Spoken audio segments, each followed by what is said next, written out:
Okay, let's begin today's adventure. We're gonna go for coffee first. Always first thing on the list. So we're gonna catch up with some friends for coffee and wake up and then off to a new adventure. Yeah. Okay, I don't come up to this area a lot, but every time I do come here, I always see this old Studebaker lark, and I freaking love this thing. This has got to be so awesome. Look at even an old license plate on it. It has a 1961 license plate, so I'm assuming this is a 61 Studebaker. This thing is so freaking awesome. It's not a big vehicle, it's pretty tiny, but you know what? I would love to have this as a daily driver, or not, or even an occasional driver, because it's just too awesome. So, okay, that's where the guys want to go meet up for coffee. Joe's Cafe. Looks interesting, old school cafe. I'm not too comfortable maybe videoing these guys, but yeah, we'll finish up quickly here and then head to the Makerspace. We'll talk more about the Makerspace when we get there. Okay, this is where today's adventure begins, and that is at Vancouver Hackspace. Basically, it's a makerspace. What is a makerspace? Well, what it is a co-op for people who like to build things and create things. Or it can be called what they call a makerspace, something like that. So what they have is different tooling, shop floor, different things like that. So what you do is pay a monthly fee and you get shared use of a hobby workspace. There's bigger spaces in town too, I think, here in Vancouver, where you can do more commercial or make a product to sell.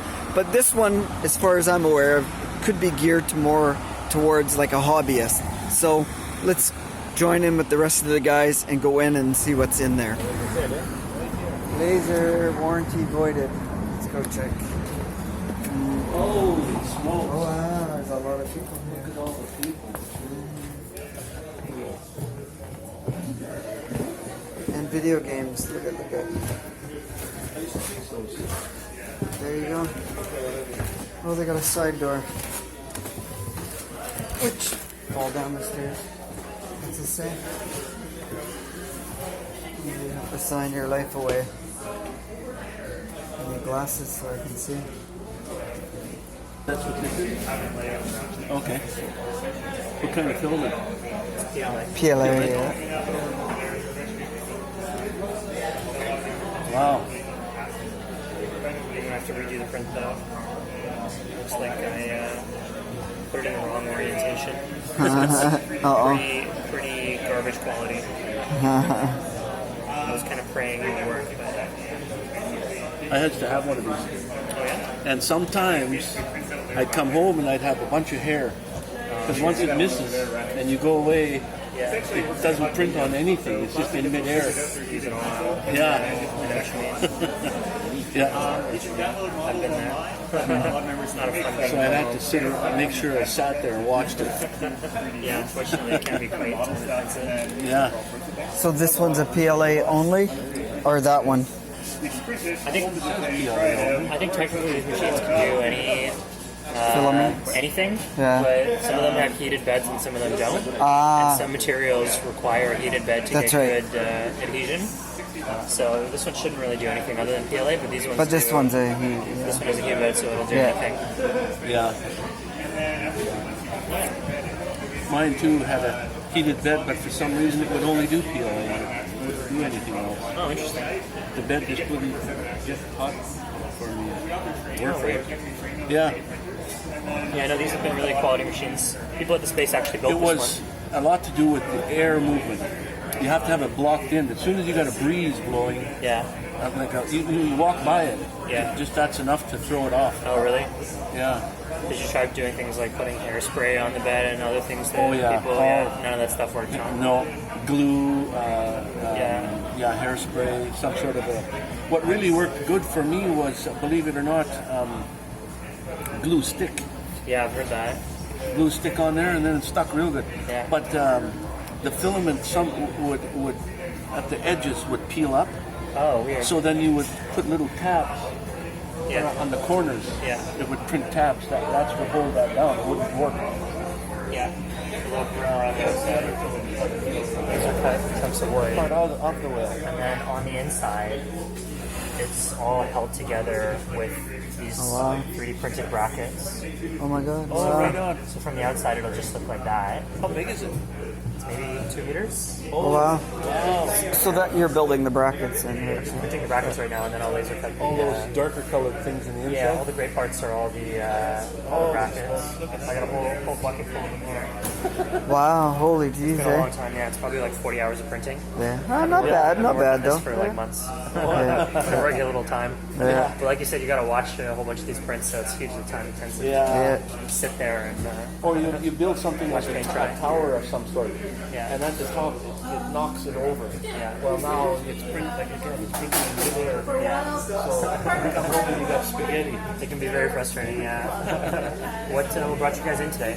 Sorry. I know they had their open house thing. I wanted to come check it out because I was thinking of joining in. So Right on. Do you have a project in mind or something that you wanted to do? I'm sure I got a few different projects I'm thinking over. So Yeah. we'll see different ideas. It's been great. I haven't been working out of this space for super long, but I've been very happy with Okay. Yeah. the people. They've been and the pretty good. tools and, Yeah. I mean, the cost is unbeatable. Yeah. I think it was what 50 or something or 60 bucks a month. 60. Okay. Yeah, I wasn't. Yeah. For what you get access to, it's unreal. Yeah. Yeah, it's nice to have a shop space to work. I don't have one here. Oh my god.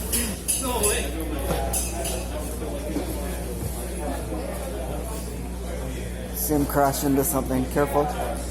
It'll do. It's pretty responsive. Oh yeah. Definitely has some perk to It really turns pretty fast. And that's normal mode. Oh, watch behind. Watch your tail. You picked up a. It'll do. It's like one of those vacuum rumba machines. You could like have a little sweeper and. actually sync out. That's awesome. I made it a little bit.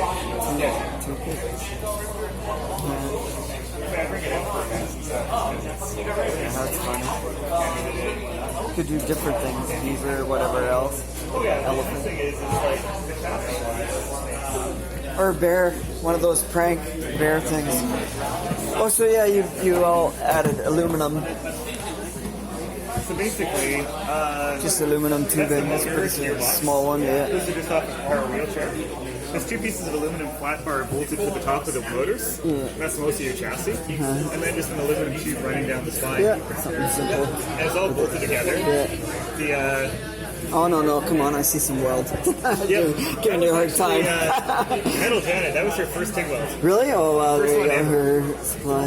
Learned at the one edge, so she's like somewhat ashamed of it because it's a little bit chunky. Yeah. But it's held together for this many years. You know what? As long as you get a good fusion, see, it's good, so it'll never break off.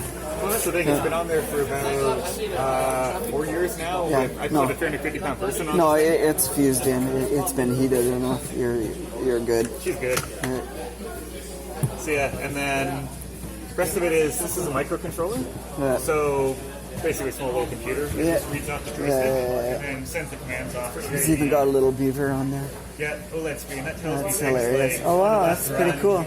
Peaked out at 100 amps on the left motor and 50 on the right. Wow. Where'd you get the little screen from? So that's a OLED screen. I got it from, I think, Robot Shop, but Adafruits makes them. You can get them at Lee's Electronics here in town. Wow. So those are, what's really nice about those little OLED little screens, screen? they're like 128 by 64 pixel Yeah. resolution. Wow. So you can get libraries for it. Yeah. What's nice about these screens, This is readout. you don't even have to really write the code, because most of the things will come with a code library. They communicate with what they call either I2C or SPI, which is just 2 little ways for microcontrollers to talk to each other. Yeah. Just fenders. Yeah. Put that on so the body doesn't rub on it, Yeah. because otherwise it will get chewed up. Also, because I put kids on it just for safety, kind of thing too. No kidding. Velocity of each motor, I just tell it I want you to drive straight or I want you Straight to turn. this way, that way. And the code on that, a lot of what it's doing is it's looking at how fast am I driving, and then it derates the amount of turn allowed. Because otherwise, at high speed, you turn you too much and then can you roll. gone. Yeah. So it'll Yeah. scale down speed. The first few times I rode it, I crashed it so many times. I had it land on top of me. There's Yeah. a downside to putting a control That's where you're stick on supposed the to wear top your of the helmet. robot unguarded, Okay. because once it flips upside down and your leg's kind of caught up in it, it'll continue Keep trying going to drive. faster. Which is why I put e-stop there, because I found that like later when it rolled on top of me, It's the leg would hilarious. press e-stop and then it would stop. So there's a few injuries safety from the thing built. on your wrist or something when you fall off, it comes out. Because the other funny thing, Bike helmet. Yeah, if I'm building it again, I put a presence detection under the seat. So just so that when your butt comes off, because right now the joystick isn't entirely centered, so when you turn off the e-stop, it tends to drift over time. Not right now, but eventually it'll start moving around on its own. So yeah, I really should just have a butt presence detection. The problem is that when you build something, if it's good enough, there's really not the incentive to necessarily fix it. Right. Okay, my friends, thanks for checking out the first part of the Makerspace video.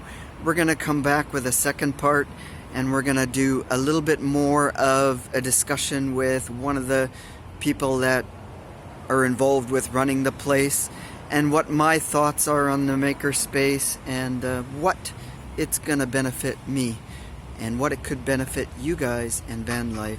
So until that video, guys, you know the routine. Stay awesome, be kind, all those good things. Yeah, I know, I'm corny, what the hell. Anyways, until next time, cheers.